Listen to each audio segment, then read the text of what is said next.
हाँ जी प्यारे बच्चों नमस्कार। अज आप गल करांगे पंजवीं जमात पंजाबी पुस्तक पाठ नंबर 7 सतरंगी तितली। इस पाठ के प्रश्न उत्तर करांगे तो इस पाठ को पढ़ावांगे भी। इस तो पहला एक बेनती है कि चैनल को सबसक्राइब करो और वीडियो वधिया लगे तो अपने दोस्तों नाल शेयर करो, इसनूं लाइक करो। तो इस पाठ तो इलावा होर भी जो पाठ ने सारे पाठों के प्रश्न उत्तर करने लई इस वीडियो की डिस्क्रिप्शन के दिते हुए लिंक पर क्लिक करो, तुहानूं सारे पाठों के प्रश्न उत्तर मिल जाएंगे। तो जेकर साडी वीडियो देखण ते तुहानूं कोई प्रॉब्लम है जां कोई सुझाव है साडे लई वो तुसीं कमेंट करके दस सकदे हो। हुण आपां इस पाठ नूं पढ़ना शुरू करदे हां। डब्बा खरगोश उस दिन शरारती रौह विच सी। ਉਹ सतरंगी तितली ਨੂੰ ਫੜਨ ਦੀ ਕੋਸ਼ਿਸ਼ ਕਰ ਰਿਹਾ ਸੀ। ਘਾਹ ਨੇ ਆਖਿਆ, ਡੱਬੇ ਖਰਗੋਸ਼ ਤੂੰ ਸਾਨੂੰ ਲਿਤਾੜ ਰਿਹਾ ਏਂ। ਪੌਦੇ ਨੇ ਆਖਿਆ, ਤੂੰ ਸਾਡੀਆਂ ਟਾਹਣੀਆਂ ਭੰਨ ਰਿਹਾ ਏਂ। ਡੱਬੇ ਖਰਗੋਸ਼ ਨੂੰ ਕੋਈ ਪਰਵਾਹ ਨਹੀਂ ਸੀ। ਉਹ ਹਰ ਹੀਲੇ ਤਿਤਲੀ ਨੂੰ ਫੜਨਾ ਚਾਹੁੰਦਾ ਸੀ। ਤਿਤਲੀ ਉੱਡ ਕੇ ਕਦੀ ਇੱਕ ਝਾੜੀ 'ਤੇ ਜਾ ਬੈਠਦੀ ਸੀ ਤੇ ਕਦੀ ਦੂਜੀ ਉੱਤੇ, ਪਰ ਡੱਬਾ ਖਰਗੋਸ਼ ਉਸ ਨੂੰ ਚੈਨ ਨਹੀਂ ਸੀ ਲੈਣ ਦੇ ਰਿਹਾ। ਤਿਤਲੀ ਵੀ ਬਾਰ-ਬਾਰ ਆਪਣੇ ਆਪ ਨੂੰ ਬਚਾਉਂਦੀ ਹੋਈ ਹੱਫ ਗਈ ਸੀ। ਉਹ ਸਾਹੋਂ ਸਾਹ ਹੋਈ ਬੋਲੀ, ਡੱਬੇ ਵੀਰੇ ਤੂੰ ਮੇਰੇ ਪਿੱਛੇ ਕਿਉਂ ਪਿਆ ਏਂ? ਮੈਂ ਤਾਂ ਬਹੁਤ ਨਿੱਕੀ ਹਾਂ, ਤੂੰ ਮੈਨੂੰ ਵੇਖ ਤਾਂ ਸਕਦਾ ਏਂ ਨਾ। ਤੂੰ ਇੰਨੀ ਨਿੱਕੀ ਵੀ ਨਹੀਂ ਕਿ ਮੈਂ ਤੈਨੂੰ ਵੇਖ ਨਾ ਸਕਾਂ। ਖਰਗੋਸ਼ ਬੋਲਿਆ। ਤਿਤਲੀ ਨੇ ਲੰਮਾ ਸਾਹ ਭਰਿਆ। ਮੈਂ ਤਾਂ ਤੇਥੋਂ ਬਹੁਤ ਕਮਜ਼ੋਰ ਹਾਂ, ਫੇਰ ਤੂੰ ਮੈਨੂੰ ਤੰਗ ਕਿਉਂ ਕਰ ਰਿਹਾ ਏਂ? ਬਸ ਤੈਨੂੰ ਵੇਖ ਕੇ ਮੈਨੂੰ ਖਿਝ ਆ ਰਹੀ ਏ। ਤੂੰ ਐਵੇਂ ਫਜ਼ੂਲ ਜਿਹੀ ਚੀਜ਼ ਏਂ, ਤੈਨੂੰ ਤਾਂ ਹਵਾ ਵੀ ਜਿੱਧਰ ਮਰਜ਼ੀ ਉਡਾ ਕੇ ਲੈ ਜਾਵੇ। ਖਰਗੋਸ਼ ਨੇ ਕਿਹਾ। ਫਜ਼ੂਲ ਤਾਂ ਕੁਝ ਵੀ ਨਹੀਂ ਹੁੰਦਾ। ਹਰ ਇੱਕ ਜੀਵ ਦੀ ਆਪਣੀ ਲੋੜ ਹੈ, ਆਪਣਾ ਕੰਮ ਹੈ। ਨਿੱਕੇ ਤੋਂ ਨਿੱਕੇ ਜੀਵ ਦੀ ਵੀ ਆਪਣੀ ਸ਼ਕਤੀ ਹੈ। ਤਿਤਲੀ ਕਹਿਣ ਲੱਗੀ। ਸ਼ਕਤੀ? ਡੱਬਾ ਖਰਗੋਸ਼ ਹੱਸਣ ਲੱਗਾ। ਪਰ ਮੈਨੂੰ ਤੇਰੇ ਵਿੱਚ ਤਾਂ ਇਹੋ ਜਿਹੀ ਕੋਈ ਸ਼ਕਤੀ ਨਹੀਂ ਦਿਸਦੀ। ਕੀ ਪਤਾ ਹੈ? ਤਿਤਲੀ ਨੇ ਕਿਹਾ।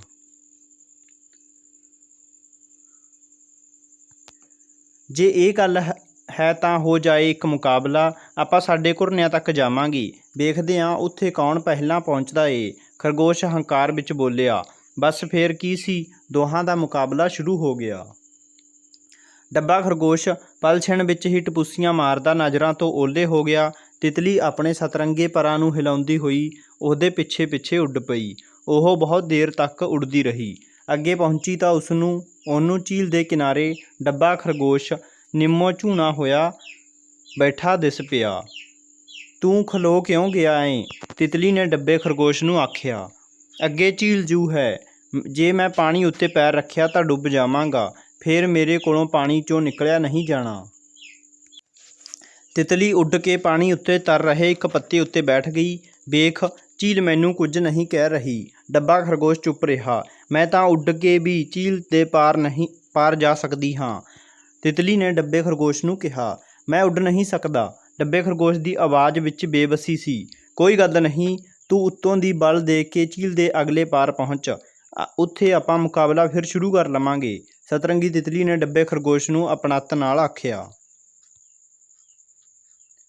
ਡੱਬੇ ਖਰਗੋਸ਼ ਦੇ ਜਾਣ ਪਿੱਛੋਂ ਤਿਤਲੀ ਉੱਡੀ ਤੇ ਝੀਲ ਦੇ ਅਗਲੇ ਪਾਰ ਪਹੁੰਚ ਗਈ। ਡੱਬੇ ਖਰਗੋਸ਼ ਦਾ ਹਾਲੇ ਕਿਧਰੇ ਕੋਈ ਨਾਂ ਨਿਸ਼ਾਨ ਵੀ ਨਹੀਂ ਸੀ। ਸਾਹਮਣੇ ਫੁੱਲਾਂ ਦੀ ਵਾਦੀ ਸੀ। ਫੁੱਲਾਂ ਦੀ ਵਾਦੀ ਵਿੱਚ ਖਰਗੋਸ਼ਾਂ ਦੇ ਘੁਰਨੇ ਸਨ। ਉਹ ਕੁਝ ਚਿਰ ਉੱਥੇ ਬੈਠੀ ਰਹੀ ਤੇ ਫਿਰ ਫੁੱਲਾਂ ਵੱਲ ਉੱਡ ਪਈ। ਉਹ ਕਦੀ ਇੱਕ ਫੁੱਲ ਕੋਲ ਜਾਂਦੀ, ਕਦੀ ਦੂਜੇ ਕੋਲ। ਇੱਕ ਘੁਰਨੇ ਕੋਲ ਬੈਠਾ ਇੱਕ ਬੁੱਢਾ ਖਰਗੋਸ਼ ਚੁੱਪਚਾਪ ਤਿਤਲੀ ਨੂੰ ਵੇਖਦਾ ਰਿਹਾ। ਤਿਤਲੀ ਉਹਦੇ ਨੇੜੇ ਆਈ ਤਾਂ ਉਹ ਮੁਸਕਰਾਇਆ। ਸਤਰੰਗੀ ਤਿਤਲੀ ਇੱਕ ਫੁੱਲ ਉੱਤੇ ਬੈਠ ਗਈ। ਬਾਬਾ ਖਰਗੋਸ਼, ਇੱਥੇ ਤਾਂ ਬਹੁਤ ਸੋਹਣੇ ਸੋਹਣੇ ਫੁੱਲ ਨੇ। ਹਾਂ, ਬਹੁਤ ਸੋਹਣੇ ਨੇ, ਬਿਲਕੁਲ ਤੇਰੇ ਸਤਰੰਗੇ ਪਰਾਂ ਵਰਗੇ। ਬੁੱਢਾ ਖਰਗੋਸ਼ ਹੱਸਿਆ। ਜੇ ਤੈਨੂੰ ਇਹ ਫੁੱਲ ਇੰਨੇ ਚੰਗੇ ਲੱਗਦੇ ਨੇ ਤਾਂ ਤੂੰ ਇੱਥੇ ਹੀ ਰਹਿ। ਇੰਨੇ ਸਾਰੇ ਫੁੱਲਾਂ ਵਿੱਚ ਰਹਿਣ ਨੂੰ ਮੇਰਾ ਵੀ ਜੀ ਕਰਦਾ ਹੈ, ਪਰ ਕੀ? ਬੁੱਢਾ ਖਰਗੋਸ਼ ਪੁੱਛਣ ਲੱਗਾ। ਸਤਰੰਗੀ ਤਿਤਲੀ ਹਾਲੇ ਮੂੰਹੋਂ ਕੁਝ ਬੋਲਣ ਹੀ ਲੱਗੀ ਸੀ ਕਿ ਸਾਹੋਂ ਸਾਹ ਹੋਇਆ ਡੱਬਾ ਖਰਗੋਸ਼ ਵੀ ਉੱਥੇ ਪਹੁੰਚ ਗਿਆ। ਚੱਲ ਹੁਣ ਇੱਥੋਂ ਫਿਰ ਮੁਕਾਬਲਾ ਸ਼ੁਰੂ ਕਰਦੇ ਹਾਂ। ਡੱਬਾ ਖਰਗੋਸ਼ ਹੱਫਦਾ ਹੋਇਆ ਬੋਲਿਆ।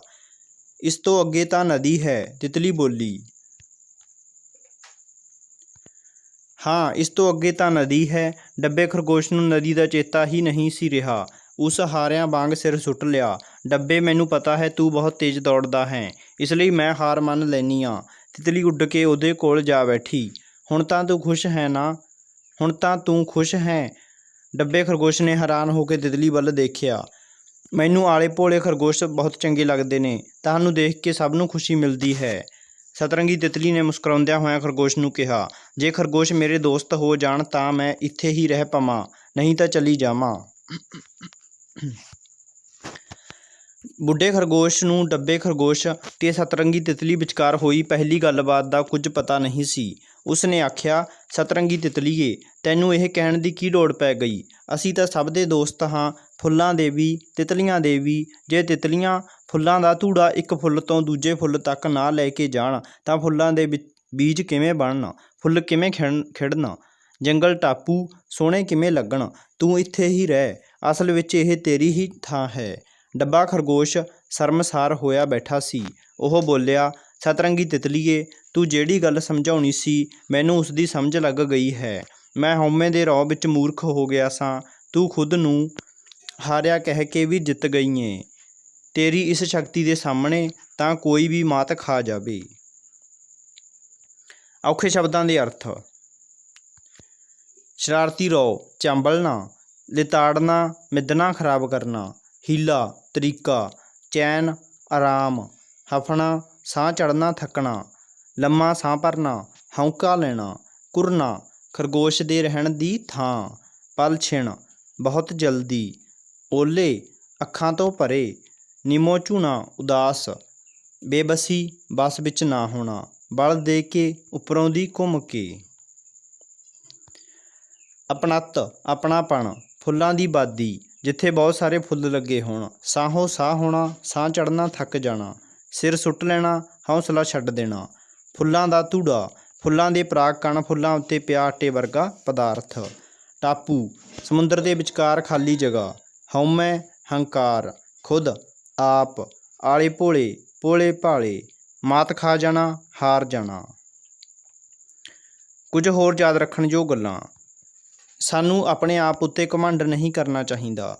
ਸਾਨੂੰ ਕਿਸੇ ਵੀ ਜੀਵ ਜੰਤੂ ਨੂੰ ਫਜ਼ੂਲ ਨਹੀਂ ਸਮਝਣਾ ਚਾਹੀਦਾ। ਹਰ ਇੱਕ ਜੀਵ ਜੰਤੂ ਵਿੱਚ ਕੋਈ ਖਾਸ ਗੁਣ ਹੁੰਦਾ ਹੈ। ਸਾਨੂੰ ਹਰ ਇੱਕ ਦਾ ਸਤਿਕਾਰ ਕਰਨਾ ਚਾਹੀਦਾ ਹੈ। ਆਪਣੀ ਗਲਤੀ ਮੰਨ ਲੈਣਾ ਇੱਕ ਚੰਗਾ ਗੁਣ ਹੈ। ਜ਼ਬਾਨੀ ਅਭਿਆਸ। ਤਿਤਲੀ ਕਿਹੋ ਜਿਹੀ ਹੁੰਦੀ ਹੈ? ਤਿਤਲੀ ਬੱਚਿਓ ਕਿਹੋ ਜਿਹੀ ਹੁੰਦੀ ਹੈ? ਤਿਤਲੀ ਸਤਰੰਗੀ ਹੁੰਦੀ ਹੈ। ਇਸ ਦਾ ਉੱਤਰ ਇਹ ਵਾਲਾ ਹੈ। ਠੀਕ ਹੈ। ਨੰਬਰ 2, ਖਰਗੋਸ਼ ਕਿੱਥੇ ਰਹਿੰਦੇ ਹਨ? ਖਰਗੋਸ਼ ਘੁਰਨਿਆਂ ਵਿੱਚ ਰਹਿੰਦੇ ਹਨ। ਨੰਬਰ 3, ਫੁੱਲਾਂ ਦੇ ਬੀਜ ਕਿਵੇਂ ਬਣਦੇ ਹਨ? ਤਿਤਲੀਆਂ ਦੁਆਰਾ ਫੁੱਲਾਂ ਦਾ ਧੂੜਾ ਇੱਕ ਫੁੱਲ ਤੋਂ ਦੂਜੇ ਫੁੱਲ ਤੱਕ ਲਿਜਾਣ ਕਰਕੇ ਬੀਜ ਬਣਦੇ ਹਨ। ਨੰਬਰ 4, ਟਾਪੂ ਕਿਸ ਨੂੰ ਕਹਿੰਦੇ ਹਨ? ਟਾਪੂ ਚਾਰੇ ਪਾਸਿਓਂ ਪਾਣੀ ਨਾਲ ਘਿਰੀ ਧਰਤੀ ਦੇ ਪਿੱਛੇ ਨੂੰ ਟਾਪੂ ਕਹਿੰਦੇ ਹਨ।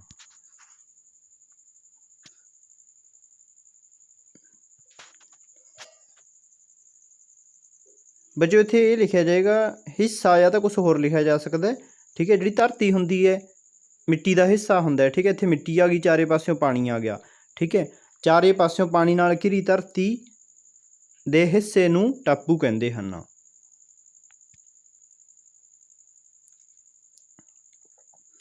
ਕਹਾਣੀ ਵਿੱਚ ਹੇਠ ਲਿਖੇ ਪੈਰੇ ਨੂੰ ਪੜ੍ਹ ਕੇ ਦਿੱਤੇ ਗਏ ਪ੍ਰਸ਼ਨਾਂ ਦੇ ਉੱਤਰ ਦਿਓ।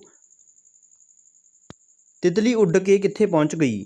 ਤਿਤਲੀ ਉੱਡ ਕੇ ਝੀਲ ਦੇ ਅਗਲੇ ਪਾਰ ਪਹੁੰਚ ਗਈ। ਝੀਲ ਦੇ ਅਗਲੇ ਪਾਰ ਸਾਹਮਣੇ ਕੀ ਸੀ? ਝੀਲ ਦੇ ਅਗਲੇ ਪਾਰ ਸਾਹਮਣੇ ਫੁੱਲਾਂ ਦੀ ਬਾਦੀ ਸੀ। ਫੁੱਲਾਂ ਦੀ ਬਾਦੀ ਵਿੱਚ ਕੀ ਸੀ? ਫੁੱਲਾਂ ਦੀ ਬਾਦੀ ਵਿੱਚ ਖਰਗੋਸ਼ਾਂ ਦੇ ਘੁਰਨੇ ਸਨ। ਬੁੱਢਾ ਖਰਗੋਸ਼ ਕੀ ਕਰ ਰਿਹਾ ਸੀ? ਬੁੱਢਾ ਖਰਗੋਸ਼ ਚੁੱਪਚਾਪ ਤਿਤਲੀ ਨੂੰ ਵੇਖ ਰਿਹਾ ਸੀ। ਠੀਕ ਸ਼ਬਦ ਚੁਣ ਕੇ ਖਾਲੀ ਥਾਵਾਂ ਭਰੋ। ਨੰਬਰ 1, ਡੱਬਾ ਖਰਗੋਸ਼ ਉਸ ਨੂੰ ਡੈਸ਼ ਨਹੀਂ ਸੀ ਲੈਣ ਦੇ ਰਿਹਾ, ਚੈਨ। ਨੰਬਰ 2, ਨਿੱਕੇ ਤੋਂ ਨਿੱਕੇ ਜੀਵ ਦੀ ਵੀ ਆਪਣੀ ਡੈਸ਼ ਹੁੰਦੀ ਹੈ, ਸ਼ਕਤੀ। ਨੰਬਰ 3, ਡੱਬੇ ਖਰਗੋਸ਼ ਦੀ ਆਵਾਜ਼ ਵਿੱਚ ਬੇਬਸੀ ਸੀ। ਨੰਬਰ 4, ਅਸੀਂ ਤਾਂ ਡੈਸ਼ ਦੇ ਦੋਸਤ ਹਾਂ, ਸਭ ਦੇ। ਹੇਠ ਲਿਖੇ ਸ਼ਬਦਾਂ ਦੇ ਸਮਾਨਾਰਥਕ ਸ਼ਬਦਾਂ ਨੂੰ ਮਿਲਾਓ। ਨਿੱਕੀ, ਛੋਟੀ। ਸ਼ਕਤੀ, ਤਾਕਤ। ਪਰਾਂ ਵਰਗੇ, ਖੰਭਾਂ ਵਰਗੇ। ਚੇਤਾ, ਯਾਦ ਸ਼ਕਤੀ। ਦੋਸਤ, ਮਿੱਤਰ। ਹਉਮੈ, ਹੰਕਾਰ। ਹੇਠ ਲਿਖੀਆਂ ਸਤਰਾਂ ਵਿੱਚ ਢੁਕਵੇਂ ਵਿਸ਼ਰਾਮ ਚਿੰਨ੍ਹ ਲਾਓ। ਤੂੰ ਇੰਨੀ ਨਿੱਕੀ ਵੀ ਨਹੀਂ ਕਿ ਮੈਂ ਤੈਨੂੰ ਵੇਖ ਨਾ ਸਕਾਂ, ਖਰਗੋਸ਼ ਬੋਲਿਆ। ਤਿਤਲੀ ਨੇ ਲੰਮਾ ਸਾਹ ਭਰਿਆ। ਮੈਂ ਤਾਂ ਤੈਥੋਂ ਬਹੁਤ ਕਮਜ਼ੋਰ ਹਾਂ, ਫਿਰ ਤੂੰ ਮੈਨੂੰ ਤੰਗ ਕਿਉਂ ਕਰ ਰਿਹਾ ਹੈ? ਇੱਥੇ ਕੁਐਸਚਨ ਮਾਰਕ ਲੱਗੇਗਾ। ਕਹਾਣੀ ਅਧੂਰੀ ਕਹਾਣੀ ਪੂਰੀ ਕਰੋ। ਇਹ ਬੱਚੋ ਸਾਨੂੰ ਅੱਧੀ ਕਹਾਣੀ ਦਿੱਤੀ ਗਈ, ਆਪਾਂ ਨੇ ਪੂਰੀ ਕਰਨੀ ਹੈ। ਪੰਛੀਆਂ ਨਾਲ ਮਿੱਤਰਤਾ ਕਹਾਣੀ ਦਾ ਨਾਂ ਹੈਗੇ। ਆਪਾਂ ਅੱਧੀ ਕਹਾਣੀ ਪੜ੍ਹਦੇ ਹਾਂ, ਅੱਗੇ ਪੂਰੀ ਕਰਕੇ ਉੱਤਰ ਦਿੱਤਾ ਗਿਆ। ਠੀਕ ਹੈ। ਇੱਕ ਵਾਰ ਦੀ ਗੱਲ ਹੈ, ਮੈਂ ਛੁੱਟੀ ਹੋਣ 'ਤੇ ਘਰ ਆ ਕੇ ਆਪਣੀ ਸਾਈਕਲ ਬਰਾਂਡੇ ਵਿੱਚ ਖੜ੍ਹੀ ਕੀਤੀ। ਜਦੋਂ ਮੈਂ ਆਪਣਾ ਬਸਤਾ ਚੁੱਕਣ ਲੱਗਾ ਤਾਂ ਹੇਠੋਂ ਬਰਾਂਡੇ ਵਿੱਚ ਕੱਖਾਂ ਦਾ ਢੇਰ ਵੇਖਿਆ। ਮੈਂ ਛੱਤ ਵੱਲ ਵੇਖਿਆ ਤਾਂ ਪਤਾ ਲੱਗਾ ਉੱਥੇ ਇੱਕ ਚਿੜੀ ਆਪਣਾ ਆਲ੍ਹਣਾ ਪਾਉਣ ਦੀ ਕੋਸ਼ਿਸ਼ ਕਰ ਰਹੀ ਸੀ। ਜਿਸ ਜਗ੍ਹਾ ਚਿੜੀ ਨੇ ਆਲ੍ਹਣਾ ਪਾਉਣਾ ਸੀ, ਉੱਥੇ ਲੋਹੇ ਦੀ ਪੈਂਪ ਤੋਂ ਕੱਖ ਤਿਲਕ ਕੇ ਹੇਠਾਂ ਡਿੱਗੀ ਜਾ ਰਹੇ ਸਨ। ਮੈਂ ਆਪਣਾ ਬਸਤਾ ਅੰਦਰ ਰੱਖਣ ਚਲਾ ਗਿਆ। ਫਿਰ ਮੈਨੂੰ ਸਾਡੇ ਅਧਿਆਪਕ ਜੀ ਦੀ ਗੱਲ ਯਾਦ ਆ ਗਈ। ਉਹਨਾਂ ਨੇ ਇੱਕ ਦਿਨ ਸ਼੍ਰੇਣੀ ਵਿੱਚ ਸਾਨੂੰ ਕਿਹਾ ਸੀ ਕਿ ਸਾਨੂੰ ਪੰਛੀਆਂ ਨਾਲ ਵੀ ਮਿੱਤਰਤਾ ਕਰਨੀ ਚਾਹੀਦੀ ਹੈ। ਮੇਰੇ ਦਿਮਾਗ ਵਿੱਚ ਇੱਕ ਖਿਆਲ ਆਇਆ। ਮੈਂ ਬਾਹਰੋਂ ਇੱਕ ਰੱਸੀ ਦਾ ਬਿੰਨਾ ਬਣਾਇਆ ਅਤੇ ਜਿਸ ਪੈਪ 'ਤੇ ਚਿੜੀ ਆਲ੍ਹਣਾ ਪਾਉਣ ਦੀ ਕੋਸ਼ਿਸ਼ ਕਰ ਰਹੀ ਸੀ, ਉੱਥੇ ਇਸ ਤਰ੍ਹਾਂ ਬੰਨ੍ਹਿਆ ਕਿ ਚਿੜੀ ਦੁਬਾਰਾ ਰੱਖੇ ਗਏ ਕੱਖ ਹੇਠਾਂ ਨਾ ਡਿੱਗ ਸਕਣ। ਜਦੋਂ ਮੈਂ ਦੂਜੇ ਦਿਨ ਸਕੂਲੋਂ ਘਰ ਆ ਕੇ ਵੇਖਿਆ ਤਾਂ ਮੇਰੀ ਖੁਸ਼ੀ ਦੀ ਹੱਦ ਨਾ ਰਹੀ। ਚਿੜੀ ਨੇ ਆਪਣਾ ਆਲ੍ਹਣਾ ਉਸ ਬਿੰਨੇ ਦੇ ਉੱਪਰ ਪੂਰਾ ਬਣਾ ਲਿਆ ਸੀ। ਕੁਝ ਦਿਨ ਬਾਅਦ ਚਿੜੀ ਨੇ ਉਸ ਆਲ੍ਹਣੇ ਵਿੱਚ 2 ਨਿੱਕੇ-ਨਿੱਕੇ ਮਟਮੈਲੇ ਆਂਡੇ ਦਿੱਤੇ। ਕੁਝ ਦਿਨ ਚਿੜੀ ਆ ਕੇ ਉਹਨਾਂ ਉੱਤੇ ਬੈਠਦੀ ਰਹੀ। ਕੁਝ ਦਿਨੋਂ ਮਗਰੋਂ ਉਹਨਾਂ ਵਿੱਚੋਂ 2 ਨਿੱਕੇ-ਨਿੱਕੇ ਬੋਟ ਨਿਕਲੇ। ਇਹਨਾਂ ਬਾਰੇ ਮੈਨੂੰ ਉਦੋਂ ਪਤਾ ਲੱਗਾ ਜਦੋਂ ਚਿੜੀ ਬਾਹਰੋਂ ਦਾਣੇ ਜਾਂ ਕੀੜੇ ਮਕੌੜੇ ਚੁੱਕ ਕੇ ਲਿਆਉਣ ਲੱਗੀ। ਬੋਟ ਅੱਗੋਂ ਚੀਂ-ਚੀਂ ਕਰਦੇ ਹੋਏ ਆਪਣੇ ਨਿੱਕੇ-ਨਿੱਕੇ ਮੂੰਹ ਖੋਲ੍ਹ ਕੇ ਅੱਗੇ ਵਧਾਉਂਦੇ ਸਨ ਅਤੇ ਚਿੜੀ ਉਹਨਾਂ ਵਿੱਚ ਦਾਣੇ ਜਾਂ ਕੀੜਾ ਮਕੌੜਾ ਪਾ ਦਿੰਦੀ ਸੀ। ਇਹ ਖੇਡ 15 ਕੁ ਦਿਨ ਚੱਲਦੀ ਰਹੀ। ਹੁਣ ਬੱਚਿਆਂ ਦੇ ਨਿੱਕੇ-ਨਿੱਕੇ ਖੰਭ ਵੀ ਨਿਕਲ ਆਏ ਸਨ। ਅਗਲੇ ਕੁਝ ਦਿਨਾਂ ਵਿੱਚ ਉਹ ਬੱਚੇ ਹੋਰ ਵੀ ਪਲ ਗਏ। ਇੱਕ ਦਿਨ ਮੈਂ ਦੇਖਿਆ ਕਿ ਇੱਕ ਬੱਚਾ ਉੱਡ ਕੇ ਨੇੜੇ ਦੀ ਕੰਧ ਉੱਤੇ ਜਾ ਬੈਠਾ ਸੀ। ਫਿਰ ਉਸਨੇ ਇੱਕ ਹੋਰ ਉਡਾਰੀ ਮਾਰੀ ਅਤੇ ਸਾਹਮਣੇ ਦਰੱਖਤ ਦੀ ਟਹਿਣੀ ਉੱਤੇ ਜਾ ਬੈਠਾ। ਅਗਲੇ ਦਿਨ ਦੂਜਾ ਬੱਚਾ ਵੀ ਉੱਡਣ ਦੀ ਕੋਸ਼ਿਸ਼ ਕਰ ਰਿਹਾ ਸੀ, ਪਰ ਉਹ ਥੋੜ੍ਹਾ ਜਿਹਾ ਉੱਡ ਕੇ ਫਿਰ ਡਿੱਗ ਪੈਂਦਾ ਸੀ। ਮੈਂ ਉਸਨੂੰ ਮੁੜ ਆਲ੍ਹਣੇ ਵਿੱਚ ਰੱਖ ਦਿੱਤਾ। ਉਸ ਤੋਂ ਅਗਲੇ ਦਿਨ ਉਹ ਮੈਨੂੰ ਦਿਸਿਆ ਹੀ ਨਾ। ਚਿੜੀ ਵੀ ਉਸ ਆਲ੍ਹਣੇ ਵਿੱਚ ਬਹੁਤ ਘੱਟ ਹੀ ਆਉਂਦੀ ਸੀ। ਤਾਂ ਬੱਚਿਓ, ਇਸ ਪਾਠ ਦੇ ਪ੍ਰਸ਼ਨ ਉੱਤਰ ਪੂਰੇ ਹੋ ਚੁੱਕੇ ਨੇ। ਅਗਲੇ ਪਾਠ ਦੇ ਪ੍ਰਸ਼ਨ ਉੱਤਰ ਜਲਦ ਲੈ ਕੇ ਹਾਜ਼ਰ ਹੋਵਾਂਗੇ। ਧੰਨਵਾਦ।